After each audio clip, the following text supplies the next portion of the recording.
કાશ્મીરમાં થયેલા હુમલા અંગે ગૃહ રાજ્યમંત્રી હર્ષ સંઘવીએ પણ નિવેદન આપ્યું છે। તેઓએ કહ્યું છે કે હુમલામાં ફસાયેલા ગુજરાતીઓને લઈને વાતચીત થઈ છે અને ઝડપથી તેઓના સુધી મદદ પહોંચે તે અમારી પ્રાથમિકતા છે। ઉલ્લેખનીય છે કે જે હુમલાની ઘટના સામે આવી છે તેમાં કેટલાક ગુજરાતીઓ પણ સામેલ હોવાનું સામે આવ્યું છે અને હવે આ ગુજરાતીઓને સહી સલામત રીતે પાછા લાવવામાં આવશે તે માટે હાલ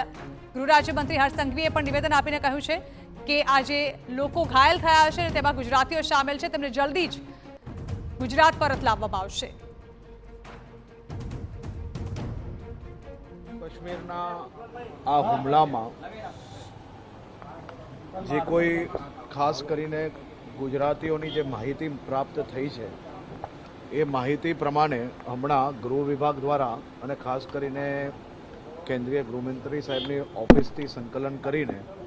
જે કોઈ પરિવારજનો છે એને તાત્કાલિક મદદ મળી જાય તે માટેનું સંકલન કરવામાં આવેલું છે। આ સંકલન ચાલુ છે અને ટૂંક સમયમાં તમને ઓફિશિયલ માહિતી આ બાબતે